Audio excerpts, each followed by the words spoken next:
فأنا ناصح لإخواني بالصدع بالحق تبيض وجوههم.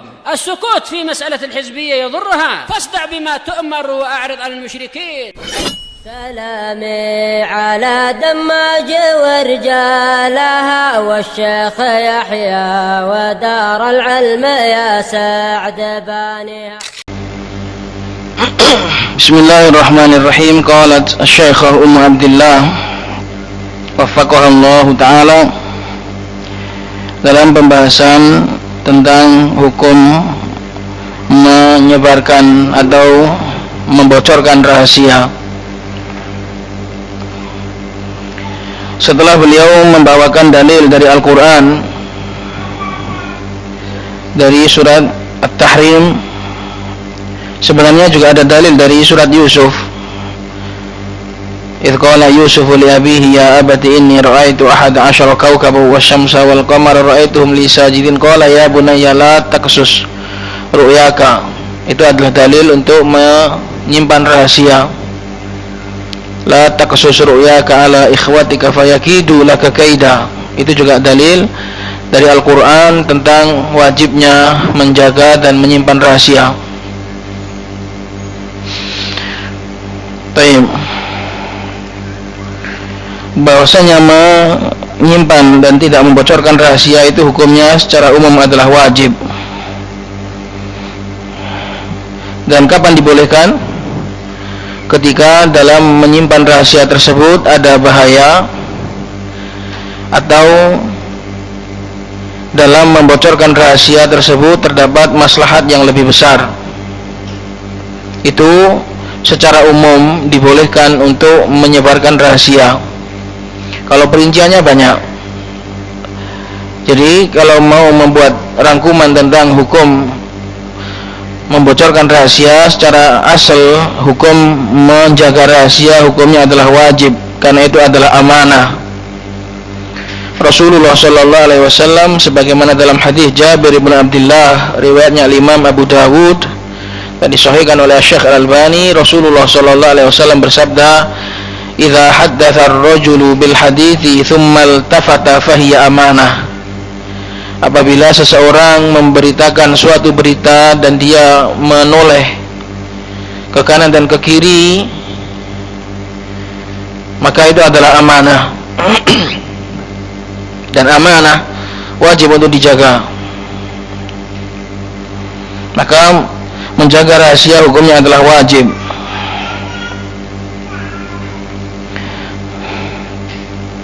Qalat wa idza wa'adat annaha taktumus sirra thumma afshathu tu'addu athimatan.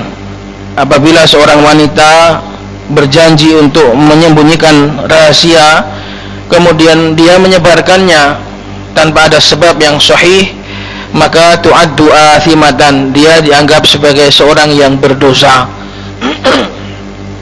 Kenapa?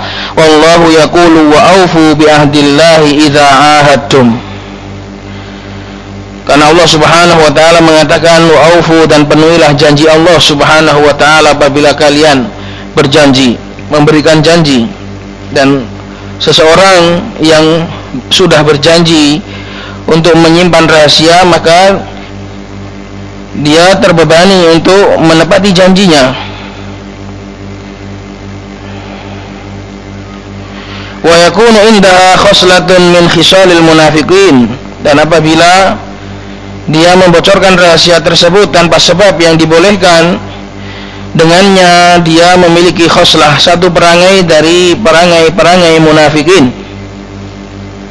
Kama fi sahihain min hadits Abi Hurairah, sebagaimana dalam sahihain dari hadis Abi Hurairah, anna Rasulullah sallallahu alaihi wasallam qala ayatul munafiqi thalathun idza haddatha kadzaba wa idza wa'ada akhlafa wa idza tumina khana. Tanda-tanda munafik ada 3. Apabila dia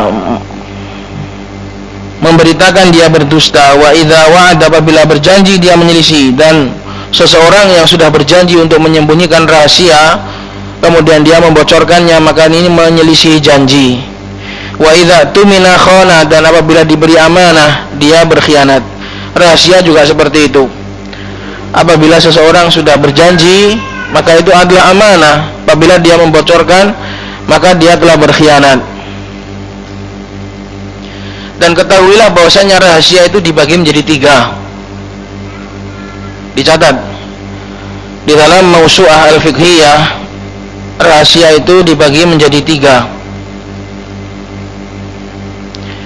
Yang pertama adalah ma'amara syari'u bikitmanihi, apa-apa yang syariat itu memerintahkan untuk disembunyikan,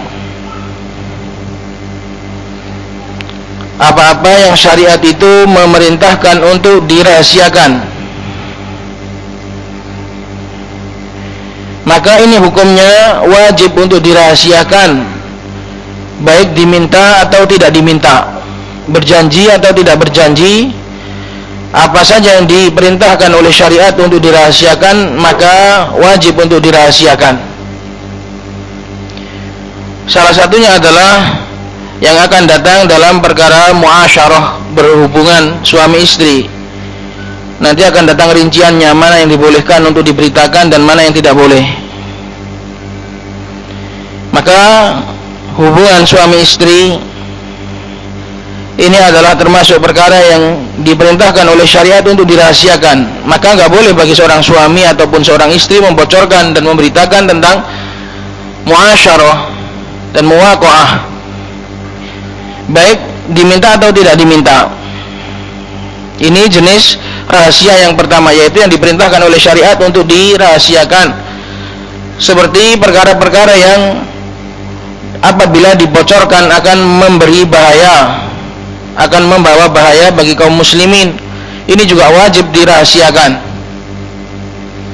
seperti dalam peperangan, rencana-rencana penguasa kaum muslimin di dalam peperangan bersama orang-orang kufar. Ini wajib dirahasiakan, baik diminta atau tidak diminta, baik seorang itu mengiyakan atau tidak mengiyakan. Jenis yang pertama ini wajib dijaga dan wajib dirahasiakan.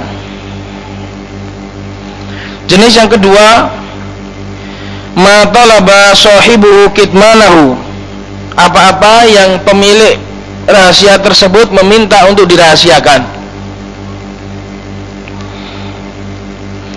Maka jenis yang kedua ini hukumnya wajib dirahasiakan apabila seseorang tadi yang diminta berjanji. Apabila seorang yang diminta mengiyakan, tolong ini rahasia ya, ya rahasia, maka ini wajib dirahasiakan. Jadi kalau jenis yang kedua ini nunggu persetujuan dari yang diminta untuk merahasiakan.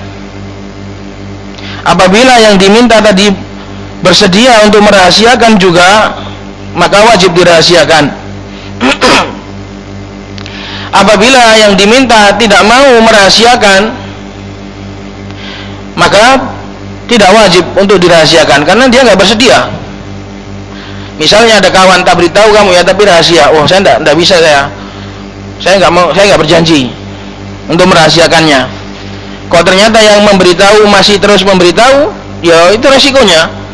Seperti itu nggak wajib bagi yang diminta untuk merahasiakan. Ini sebagaimana kejadian ketika Bilal membocorkan rahasianya Zainab, ketika Zainab bertanya kepada Rasulullah SAW tentang masalah kewanitaan. Kemudian Zainab berpesan, tolong jangan bilang ya kalau yang tanya itu aku. Maka Rasulullah SAW tanya, siapa itu wanita yang tanya itu? Maka kata Bilal, Zainab.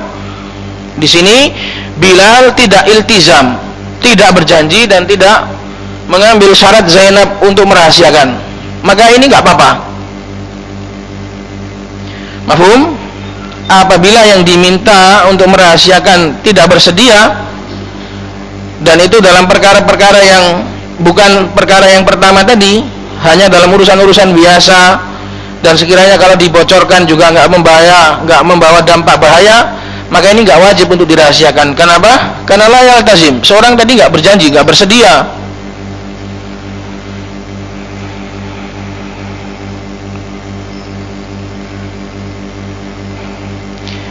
Jenis yang ketiga adalah ma min sya'nihi al-kitman wa tuli alaihi bisababil khiltah. Apa-apa yang awalnya itu dirahasiakan tapi sudah pasti akan tersebar disebabkan karena pergaulan. Maknanya perkara-perkara yang nggak mungkin dirahasiakan, seperti pekerjaan atau acara-acara yang sekiranya pasti akan diketahui, maka seperti ini nggak bisa dirahasiakan. Maka ini juga tidak wajib untuk merahasiakannya karena la yustato, nggak mungkin dimampui. Ma min sya'nihil kitman wa tuli alaihi bisababil khiltah. Apa-apa yang keinginannya untuk disembunyikan, perkaranya disembunyikan, tapi utuli alaihi pasti akan terbongkar atau pasti akan diketahui bisababil khiltah dengan adanya pergaulan,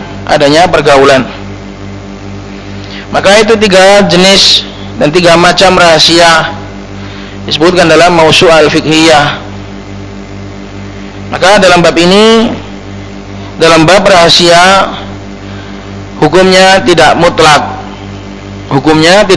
Ada yang boleh dibocorkan, ada yang tidak, tergantung maslahat yang melatar belakangi. Dan kemarin kaidahnya, semakin besar resikonya, semakin besar pula jaminannya, dan semakin kecil resikonya, semakin kecil pula jaminan rahasianya. Karena apa? Karena manusia itu macam-macam. Ada yang terlalu longgar, segala perkara nggak ada rahasia-rahasiaan, bahkan dalam hubungan, dalam masalah apapun semuanya diblongkan, semuanya dibeberkan. Ada juga manusia yang tasyaddud dalam perkara-perkara yang sudah semestinya diketahui pun dirahasiakan sedikit-sedikit rahasia. Maka ini juga tidak muktabar. Tapi hendaknya tengah-tengah, tidak terlalu longgar, juga tidak terlalu sempit dalam bab seperti ini. Karena kalau terlalu sempit, itu namanya kita akan menjerumuskan kaum muslimin di dalam dosa membocorkan rahasia, karena perkara-perkara yang tidak sepantasnya dirahasiakan kita minta untuk dirahasiakan, sehingga kita akan menjerumuskan kawan kita dalam dosa membocorkan rahasia.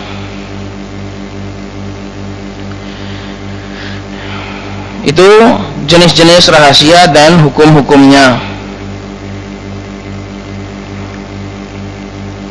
Qalat wa qad kana salafuna as-salihu harisina ala hifdhis sirri wa la yufshunahu. Dan dahulu para salaf kita, para salafun as-salih, mereka sangat semangat untuk menjaga rahasia dan mereka tidak menyebarkannya. Fa fi sahihaini an Aisyah radhiyallahu taala anha qalat asarra an-nabiyyu sallallahu alaihi wasallam ila Fatimah bi syai'in fabakat bukaan syadidan wa sarra tsaniyata fadhahikat. Dari Aisyah radhiyallahu taala anha, beliau berkata, pernah Nabi suatu hari merahasiakan sesuatu kepada Fatimah. Maka Fatimah menangis dengan tangisan yang sangat keras. Kemudian Nabi SAW membisikinya lagi. Wasaru ats-tsaniyah, berbisik lagi yang kedua kalinya kepada Fatimah, fadhahikat. Maka Fatimah pun tertawa. Qalat Aisyah falamma qama Rasulullah sallallahu alaihi wasallam sa'altuha. Maka tatkala Rasulullah sallallahu alaihi wasallam beliau beranjak pergi, aku bertanya kepada Fatimah. Faqalat, aku tanyakan, apa sih Rasulullah bilang apa sih? Faqalat ma kuntu li ufshiya. Maka Fatimah mengatakan, sekali-kali aku tidak akan pernah. Di sini menggunakan lamul juhud. Li ufshiya ini adalah lamul juhud karena setelah kana, menunjukkan sangat tidak mungkin, sangat tidak sekali. Sungguh aku tidak akan membeberkan sirra Rasulullah sallallahu alaihi wasallam, rahasia Rasulullah sallallahu alaihi wasallam. Dan juga perlu diketahui bahwasannya semakin rahasia itu berkaitan dengan orang penting, semakin besar juga kedudukannya. Seperti di sini, rahasianya Rasulullah lebih besar daripada rahasia yang lain. Jadi semakin seorang itu memiliki kedudukan, maka semakin besar pula kehormatannya. Apabila kehormatannya juga semakin besar, maka rahasianya pun semakin dijaga. Seperti para ulama, para alim, ini kehormatan mereka, daging-daging mereka masmumah, beracun, enggak boleh dibicarakan. Falamma tuwfiya Rasulullah sallallahu alaihi wasallam qalat Aisyah, maka tatkala Rasulullah sallallahu alaihi wasallam telah wafat, Aisyah masih penasaran dengan rahasia tersebut. Kenapa kok sampai kita hanya bertiga, kok sampai Rasulullah cuma memberitahukannya kepada Fatimah, kok gak bilang kepada aku, apa ini? Jadi Aisyah penasaran sekali sampai disimpan bertahun-tahun. Qalat Aisyah, azamtu alaiki lama, bacanya itu lama, lam sebagai jawab dari qasam. Azamtu alaiki maknanya aku bersumpah atasmu. Lama haddatsini, yaknya itu untuk lil ismam atau lil isba.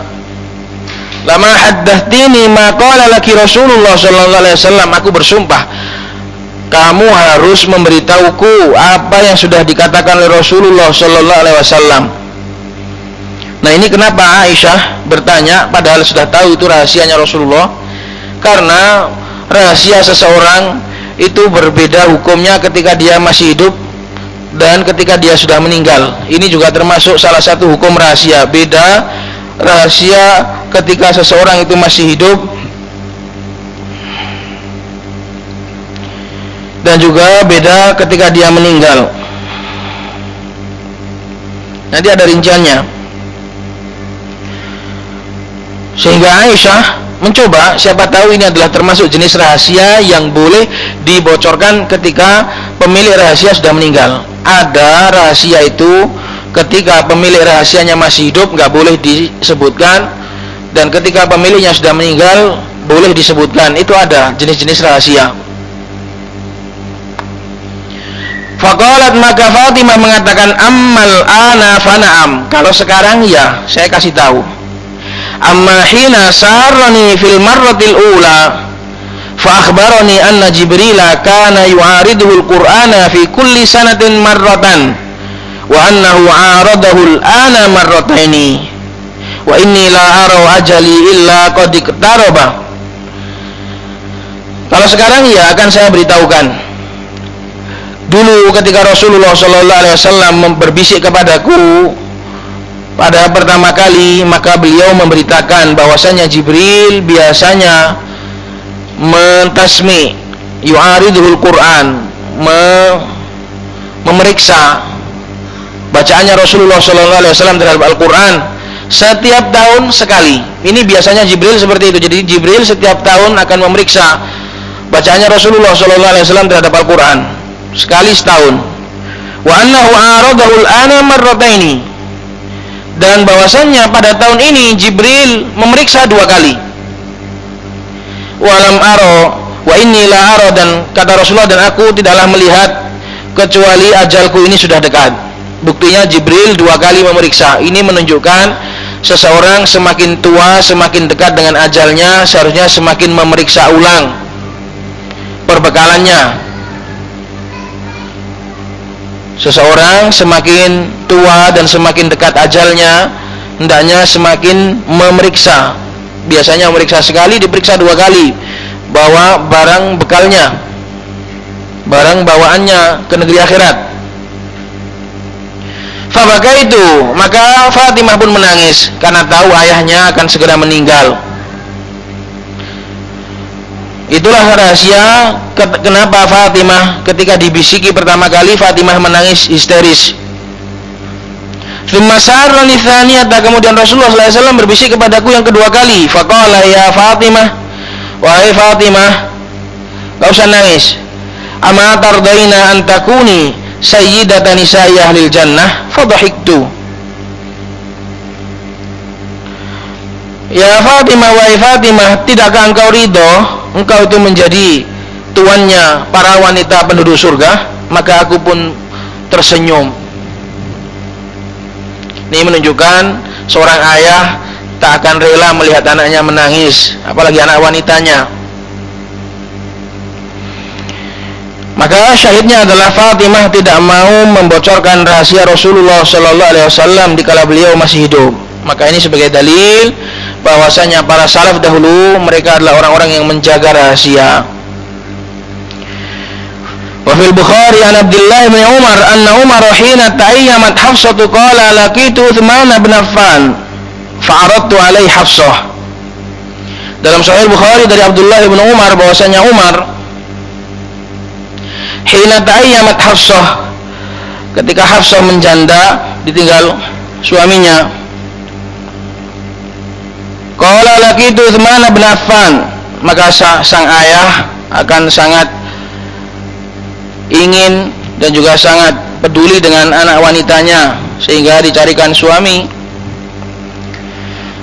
Maka kata Umar, laqitu Utsman bin Affan, aku temui Utsman bin Affan, fa'aradtu alaihi Hafsah, untuk mendatangi seorang yang soleh dan menawarkan anaknya, dan ini enggak apa-apa, bukan aib. Fa'aradtu alaihi Hafsah, maka aku tawarkan kepada Utsman Hafsah. Faqultu in syi'ta ankahtuka Hafsata binta Umar, maka aku katakan, wahai Utsman, kalau kamu mau aku nikahkan kamu dengan Hafsah binta Umar, anakku.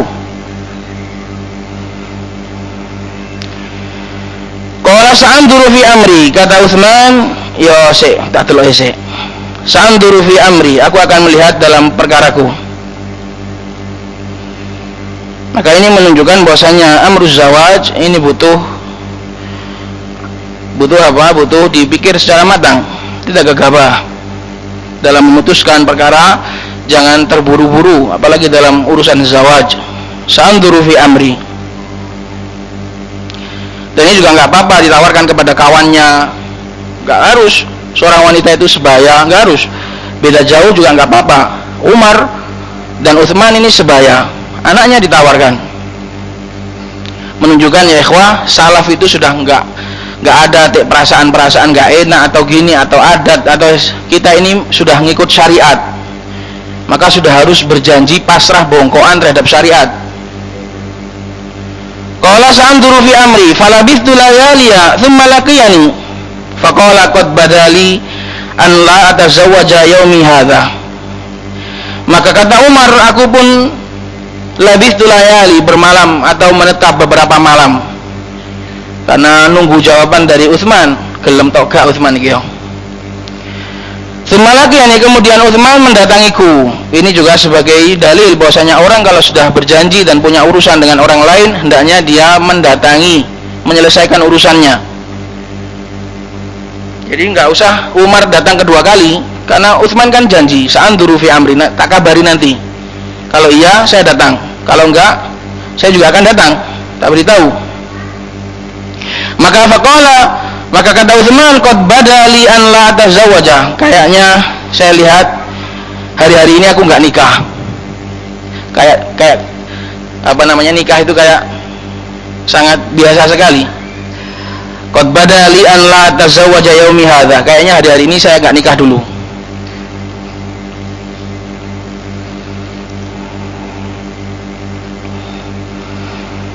Jadi mohon maaf Umar, nampaknya hari-hari ini saya nggak nikah dulu, libur saya. Qala Umar, maka berkata Umar, falaqitu Abu Bakar As-Siddiq, maka aku temui Abu Bakar As-Siddiq. Ini menunjukkan ya ikhwah, kayak gini, lihat, nggak apa-apa ditawarkan ke Utsman, kemudian ditawarkan ke Abu Bakar, ini nggak apa-apa, nggak ada urusan nggak enak atau nggak enakan sama kawan, nggak ada. Ini sudah di sisi salaf yang paling utama itu manfaat. Nikah atau nggak nikah, perasaan enak atau nggak enak, ini sudah nggak ikut sudah. Orang itu kalau sudah pasrah dengan syariat, yang paling utama adalah manfaat. Kalau memang manfaatnya nikah, manfaatnya enggak. Manfaatnya ditawarkan kepada kawannya, ditawarkan. Kalau enggak ya enggak. Ini paling utama itu manfaat. Maka sudah nggak ada lagi, udah masa bodoh dengan cinta-cinta itu, udah masa bodoh, udah nggak perlu digubris. Yang penting itu manfaat. Udah kesampingkan bab-bab seperti ini, ego, itu semuanya perasaan kanak-kanak, mainannya anak-anak. Bab-bab perasaan itu, yang paling utama adalah manfaat. Qala Umar falaqitu Abu Bakar As-Siddiq, maka aku temui Abu Bakar As-Siddiq. Wallahu alam apa pertimbangannya Umar kenapa ditawarkan kepada Utsman dulu, nggak ditawarkan kepada Abu Bakar dahulu. Padahal Abu Bakar lebih soleh, Abu Bakar lebih utama. Falaqitu Abu Bakar As-Siddiq faqultu in syi'ta ankahtuka Hafsata binta Umar. Maka Umar pun sama mengatakan, jika kamu mau wahai Abu Bakar, aku nikahkan kamu dengan Hafsah. Fasamata Abu Bakrin falam yarji ilayya syai'an. Nah, ini jawabannya Abu Bakar lebih menyakitkan lagi, diam. Enggak iya, enggak. Fasamata Abu Bakar, maka Abu Bakar pun diam. Falam yarji ilayya syai'an, tidak menjawab apa-apa. Fakuntu alaihi aujada minni ala Uthman, maka perasaanku kepada Abu Bakar lebih enggak enak lagi daripada perasaanku pada Uthman. Ya, ini manusiawi. Gak apa-apa seseorang itu agak sedikit kecewa, tapi ya biasa saja. Jangan sampai kekecewaan ketika ada perjanjian atau ketika ada acara pernikahan kemudian batal atau enggak, kemudian kecewa sampai menjadikan permusuhan. Ini enggak layak. Tapi ya kecewa sewajarnya, manusiawi lah. Umar pun ketika ditolak sama Uthman, Umar pun wajada fi nafsihi, agak sedikit mengganjal, kecewa dalam dirinya. Tapi yo biasa saja, manusiawi, gak sampai kemudian menjadikan permusuhan. Nah, ketika dijawab Abu Bakar seperti itu, Umar lebih gak enak lagi. Iki gelem to gak, kok ngece temen, kok meneng ae ditawari gak jawab, maksudnya apa? Maksudnya apa ini? Maka Umar lebih gak enak lagi ketika jawabannya Abu Bakar. Falabithtu layaliya, maka aku pun menetap beberapa malam. Tsumma khatabahan Nabi sallallahu alaihi wasallam, kemudian akhirnya Hafsah dilamar oleh Rasulullah sallallahu alaihi wasallam. Terkadang seseorang gagal dengan beberapa orang, tapi Allah Subhanahu wa taala menghadirkan yang lebih baik. Semua ini adalah hasil dari upaya yang syar'i, dari ikhtiar yang syar'i, dari usaha yang baik, yang ikhlas karena Allah Subhanahu wa taala, tidak akan pernah menghasilkan kekecewaan. Tsumma khataba an-nabiy sallallahu alaihi wasallam fa ankahtuha iya, maka aku pun nikahkan Hafsah dengan Nabi sallallahu alaihi wasallam. Falaqiyani Abu Bakar, maka Abu Bakar pun menemuiku. Sebagai seorang teman harus tahu perasaan temannya. Abu Bakar tahu kalau Umar itu marah, kalau Umar itu kecewa. Abu Bakar tahu betul kawannya, kawan plek. Maka Abu Bakar pun datang kepada Umar. Ini menunjukkan seseorang apabila ada nggak enak atau ada sedikit ganjalan dengan kawannya, hendaknya didatangi dan diselesaikan. Jangan membiarkan luka tak terobati. Abu Bakar tetap datang kepada Umar. Falaqiyani Abu Bakar faqala la'allaka wajadta alayya hina aradta alayya Hafsah falam arji ilaika syai'an.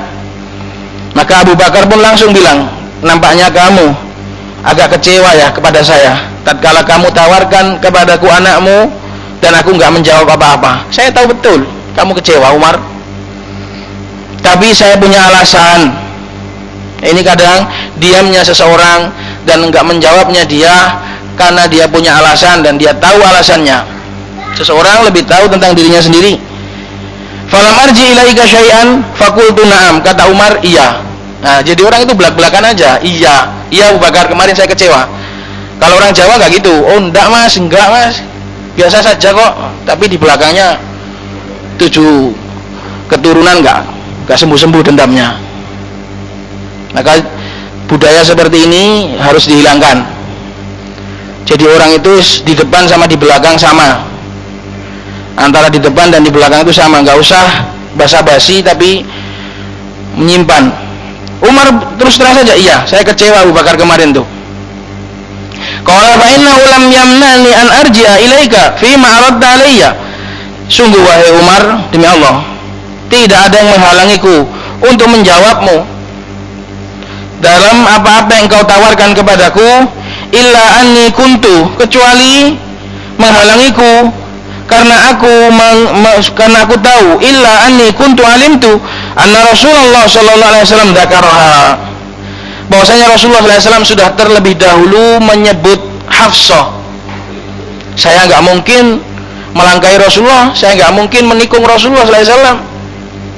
Jadi enggak mungkin seorang kawan kemudian tahu, la yakhtubu ahadukum ala khitbati akhi, enggak boleh seorang melamar seseorang yang dilamar oleh saudaranya, nggak boleh. Aku tahu Rasulullah SAW sudah menyebutkan Hafsah, jadi aku bingung, jadi aku memilih diam, karena kalau tak jawab enggak, jangan-jangan Rasulullah nggak jadi. Kalau tak bilang iya, gimana Rasulullah sudah menyebutnya, dan juga nggak mungkin ku sebutkan alasannya pada hari itu, nggak mungkin ku sebutkan alasannya pada hari itu. Enggak Umar, Rasulullah mau dilamar Rasulullah kok, nggak mungkin disebutkan karena itu rahasia. Falam akun liufshiya sirra Rasulillah sallallahu alaihi wasallam, maka aku tidak pantas bagiku untuk membeberkan rahasianya Rasulullah sallallahu alaihi wasallam. Ini sebagai bukti bahwasannya seseorang dalam urusan pernikahan itu lebih afdol di awal kalinya untuk merahasiakan. Tapi kalau memang sudah terjadi dan sudah ada keputusan, maka itu nggak mungkin bisa dirahasiakan lagi, ya tetap harus dibeberkan. Tapi di awal, ketika upaya pendekatan, ketika upaya menyambung, itu nggak apa-apa. Istainu ala umurikum bil kitman, mintalah bantuan atas urusan kalian dengan rahasia. Tapi ketika sudah terjadi, maka nggak bisa lagi dirahasiakan. Walau tarakahan Nabi sallallahu alaihi wasallam laqabiltuha, seandainya aku tahu Rasulullah sallallahu alaihi wasallam meninggalkannya, nggak jadi, aku akan menerimanya, wahai Umar. Seperti ini ya ikhwah, kehidupan para sahabat. Maka kita bisa belajar banyak bagaimana mekanisme di dalam lamar-melamar dari hadis ini. Walau tarakahan Nabi sallallahu alaihi wasallam laqabiltuha, pasti akan aku terima. Ini demi menyejukkan hatinya Umar. Aku nggak mungkin nolak anakmu, itu nggak mungkin. Tapi aku tahu itu mau dilamar Rasulullah sallallahu alaihi wasallam. Seandainya beliau meninggalkan, pasti aku terima. Syahidnya adalah Abu Bakar tidaklah membeberkan rahasia Rasulullah sallallahu alaihi wasallam dan benar-benar menjaga. Bahkan sampai ketika dituntut maslahat untuk membocorkannya, Abu Bakar enggak membocorkan. Kan ini ada maslahat, yaitu apa? Membuat hati Umar sakit, ya kan? Seharusnya kan semestinya kan Abu Bakar membocorkan. Karena kalau nggak dibocorkan, nanti Umar hatinya akan kecewa. Tapi di sana ada maslahat yang lebih besar, yaitu ini adalah rahasianya Rasulullah, rahasianya pemimpin kaum muslimin. Rumah tangganya itu pun nanti rumah tangganya seorang pemimpin ini akan berpengaruh besar pada mad'unya, pada yang dipimpin. Inilah mengukur maslahat dan mafsadah dalam membeberkan rahasia.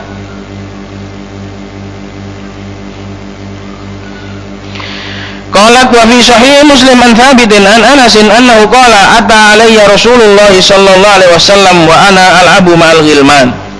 Dalam sahih Muslim dari Thabit al-Bunani, Thabit ibn Aslam al-Bunani, dari Anas radhiyallahu taala anhu, beliau bercerita ketika Anas masih kecil menjadi pembantu Rasulullah sallallahu alaihi wasallam. Ata alayya Rasulullah sallallahu alaihi wasallam, pernah datang kepadaku Rasulullah sallallahu alaihi wasallam, wa ana al'abu ma'al ghilman, pada saat itu saya sedang bermain-main dengan anak-anak yang lain. Fasallama alaina, maka Rasulullah mengucapkan salam kepada kami. Enggak apa-apa yang besar mengucapkan salam pada anak-anak, bahkan itu termasuk sunnahnya Rasulullah. Jadi kalau ada anak-anak kecil berkumpul, hendaknya diucapkan salam pada mereka. Faba'athani fi hajah, maka Rasulullah pun mengutusku untuk suatu kebutuhan. Fa'abta'tu ala ummi, maka karena gara-gara diutus Rasulullah tadi, aku sampai terlambat untuk datang kepada ibuku. Falamma jitu qalat ma habasaka, tatkala aku datang kepada umiku bilang, apa yang membuatmu terlambat nak, kok sampai jam segini baru pulang? Faqultu ba'athani Rasulullah sallallahu alaihi wasallam li hajah. Oh maaf Mi, tadi Rasulullah sallallahu alaihi wasallam menyuruhku untuk suatu kebutuhan. Qalat ma hajatuhu, kata uminya, apa sih kebutuhannya Rasulullah? Di sini tanya bukan karena kepo, tapi karena siapa tahu ada faedah dari Rasulullah sallallahu alaihi wasallam. Maka kata Anas, qultu inna hasir, oh ini kebutuhan rahasia. ini urusannya rahasia. Faqalat la tukhbiranna bi sirri Rasulillah sallallahu alaihi wasallam ahadan. Inilah ibu yang baik, inilah umi yang baik, mendidik anaknya untuk kepada kebaikan dan mendukung dan mensuplai penuh, mensupport penuh anaknya untuk kebaikan, walaupun itu mungkin agak merugikan perasaannya. Kan namanya ibu kan, mau sampai ibumu dewe gak ngomong, kamu nak terlaluan kamu sama ibumu sendiri kamu kayak gitu. Nah itu kalau ibu yang gak belajar. Tapi kalau ibu yang sekolah, ibu yang berpendidikan, gak gitu. Oh ya, gak usah bilang, walaupun pada umi. Kalau ibu yang gak belajar gak gitu, walah sama umi aja rahasia-rahasiaan. La tukhbiranna bi sirri Rasulillah sallallahu alaihi wasallam ahadan. Jangan beritahu rahasia Rasulullah sallallahu alaihi wasallam seorang pun. Qala Anas wallahi law haddathtu bihi ahadan la haddathtuka ya Tsabit. Maka kata Anas ketika menceritakan hadis ini, sungguh demi Allah, kalau seandainya aku menceritakan rahasia tersebut kepada seorang pun, kamu akan kuceritai wahai Tsabit. Menunjukkan sampai pada detik itu pun Anas masih menjaga rahasia tersebut dan tidak membocorkannya kepada seorang pun, karena itu rahasianya Rasulullah sallallahu alaihi wasallam. Qala al-Hafidz fil Fath al-Mujallad al-hadi ashar safha 82 qala ba'dul ulama ka'anna hadha as-sirra kana yahtassu bi nisa'in nabi sallallahu alaihi wasallam wa illa falau kana min al-ilmi ma wasi'a Anasan kitmanuhu. Intaha. Berkata al-Hafidz, berkata sebagian ulama, seakan nampaknya rahasia ini adalah berkaitan dengan para istri Nabi sallallahu alaihi wasallam. Ini adalah urusan khusus rumah tangga beliau. Kenapa? Kalau tidak, falau kana minal ilm, kalau ini adalah urusan ilmu berkaitan dengan kaum muslimin, maka ma wasi'a Anasan, tidak boleh bagi Anas untuk disembunyikan. Ma wasi'a Anasan, tidaklah layak bagi Anas untuk menyembunyikannya. Sebagaimana Mu'adz bin Jabal juga pernah dititipi Rasulullah rahasia tentang haknya Allah. Pada saat itu Rasulullah, karena kaum muslimin masih baru masuk Islam, gak boleh memberitakan, yaitu haknya Allah, haknya manusia, haknya hamba. Kalau mereka menyembah Allah, gak mensekutukan, mereka gak akan masuk neraka. Karena kaum muslimin masih awal, gak boleh sama Rasulullah untuk diberitahu. Tapi setelah itu diberitahu oleh Mu'adz, dibocorkan rahasia tersebut karena wajib, karena itu berkaitan dengan ilmu, berkaitan dengan kaum muslimin. Fahadhil adillah, itu fahadhihi yang benar, bukan fahadah. Fahadhil adillah tadullu ala muda hirsihim ala katmisir. Maka dalil-dalil ini menunjukkan seberapa mudah itu seberapa jauh semangat mereka untuk menyimpan rahasia. Qala al-Hafidz fil Fath sama qala Ibnu Battal alladzi alaihi ahlul ilm anna sirra la yubahu bihi idza kana ala sahibihi minhu madarrah. Berkata Ibnu Battal, pendapatnya ahlul ilm alladzi alaihi ahlul ilm yang ada padanya ahlul ilm, pendapat mereka adalah bahwasanya rahasia itu tidaklah dibolehkan, tidak boleh dijadikan sebagai rahasia idza kana ala sahibihi minhu madarrah, apabila atas pemiliknya ada bahaya. Jadi rahasia itu gini, kalau dibocorkan itu ada bahaya, maka nggak boleh dibocorkan. Kalau disimpan itu ada bahaya, nggak boleh disimpan. Karena agama ini berputar pada maslahat dan mafsadah. Agama ini berputar pada manfaat dan maslahat dan mafsadah. Kalau itu membahayakan ya nggak boleh. Kalau itu bermanfaat ya dilakukan. Wa aktsaruhum yaqulu, dan kebanyakan mereka juga mengatakan innahu idza mata la yalzamu min kitmanihi ma kana yalzamu fi hayatihi. Apabila seseorang pemilik rahasia tadi meninggal, maka tidaklah wajib untuk disembunyikan apa-apa yang wajib disembunyikan pada semasa dia hidup. Jadi ketika sudah mati, yang ketika masih hidup itu wajib, ketika sudah mati sudah nggak wajib lagi. Illa yakun alaihi fi ghadadatin, kecuali dalam perkara-perkara yang pemilik rahasia tersebut atas rahasia itu fi ghadadah, ada ghadadah itu apa? Kesempitan dada atau keburukan keadaan. Jadi kalau jadi rahasia itu kalau pemiliknya sudah meninggal itu boleh disebutkan, kecuali perkara-perkara yang sampai dia mati pun nggak pantas untuk disebutkan. Nah itu nggak boleh. illa yakuna alaihi fi ghadadah, apabila pemiliknya sampai mati pun dia berada di dalam ghadadah, dalam kesempitan, enggak rela gitu loh. Fi ghadadah itu maknanya enggak rela, enggak layak. Ini tetap enggak boleh. Walaupun sudah mati tetap enggak boleh. Misalnya seorang memiliki aib atau memiliki kelemahan, kemudian dia bilang kepada kawannya, maka itu rahasia. Sampai mati pun ya enggak boleh disebutkan. Qala al-Hafidz, berkata al-Hafidz Ibnu Hajar, qultu alladzi yadhhar inqisamu dzalika ba'dal mauti. Kata al-Hafidz Ibnu Hajar, hukum membocorkan rahasia setelah meninggalnya seseorang ini pun dibagi sebenarnya, enggak bisa dipukul rata. Enggak kemudian dibolehkan semuanya, enggak juga dilarang semuanya, tapi dibagi.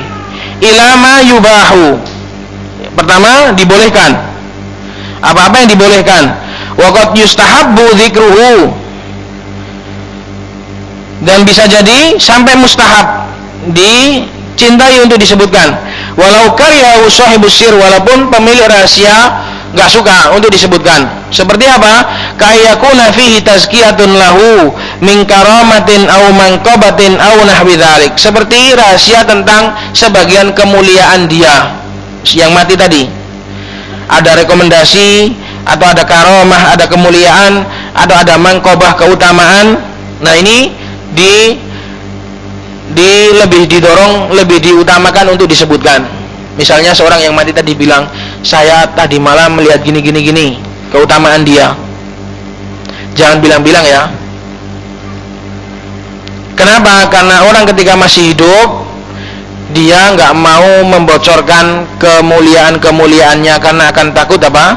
Takut madah, takut pujian, takut nanti nggak ikhlas, takut kena ain dan yang semisalnya. Nah, ketika dia sudah mati, maka keutamaan-keutamaan tadi boleh disebutkan. Kenapa? Supaya manusia dan kaum muslimin mencontoh dia bahwasanya dia orang baik. Nah, itu rahasianya. Dahulu para salaf banyak yang seperti itu. Ketika masih hidup minta untuk dirahasiakan keistimewaan-keistimewaan dia. Beda dengan kita. Kalau kita malah yang enggak seberapa istimewa malah diistimewa-istimewakan. Tapi kalau salaf, mereka punya banyak keutamaan tapi disembunyikan ketika masih hidup. Illa man rahimallahu minna. Ketika masih hidup, kemuliaan-kemuliaan tersebut dirahasiakan. Ketika sudah mati, banyak baru diceritakan. Maka seperti ini, jenis rahasia seperti ini boleh disebutkan atau bahkan dimustahabkan, menjadi sunnah atau menjadi bagus untuk disebut. Jenis yang kedua, wa ila ma yukrahu mutlaqan wa qad yahrum. Jenis yang kedua adalah makruh untuk disebutkan secara mutlak, bahkan haram, enggak boleh disebutkan. Wa huwa alladzi asyara ilaihi Ibnu Battal, yaitu apa-apa yang sudah diisyaratkan oleh Ibnu Battal pada ucapan illa ayyakuna alaihi fi ghadadah tadi itu. Itu mutlak enggak boleh. Walaupun masih hidup sampai mati pun enggak boleh, yaitu ketika seseorang akan merasa enggak rela atau merasa ia aib kalau disebutkan, maka ini sampai mati pun nggak boleh disebutkan. Waqad yajibu, ada juga yang rahasia tersebut wajib, bahkan wajib untuk disebutkan. Kayakuna fihi ma yajibu dzikruhu kahaqqin alaihi. Semisal ada padanya kewajiban-kewajiban yang belum dia penuhi, seperti dia punya utang misalnya. Saya kasih tahu ya, saya punya utang kepada fulan, tapi tolong rahasiakan ini. Nah, ketika dia sudah mati, orang yang diberi rahasia tadi wajib menyebutkan kepada ahli warisnya. Tadi loh, fulan dia punya utang masian dan itu rahasia, saya yang dikasih tahu. Nah, ini wajib disebutkan karena ini berkaitan dengan kewajiban orang yang mati tadi. Kahaqqin alaihi, seperti hak tanggungannya. Kan ya'dzura bitarkil qiyami bihi, seperti dia uzur karena nggak bisa melakukannya, nggak bisa menunaikannya.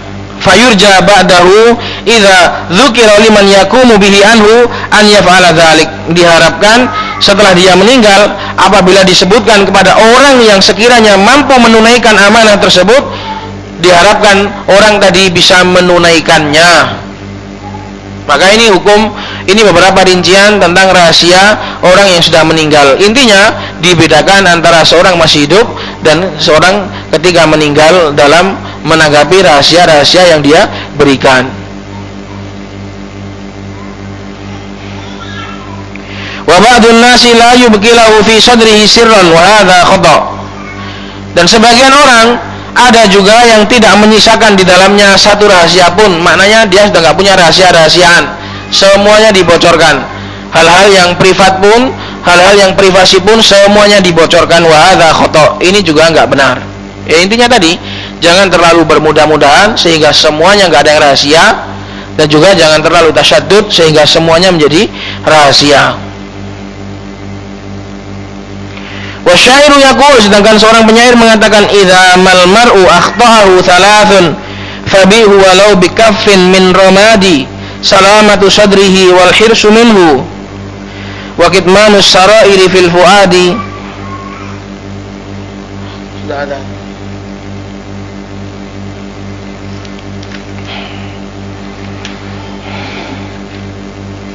Taib, ini dulu ya ikhwah tentang masalah rahasia. Kalau banyak-banyak lupa ingatnya, nanti sulit ingatnya. Semoga bermanfaat. Subhanakallahumma bihamdik asyhadu an la ilaha illa anta astaghfiruka wa atubu ilaik.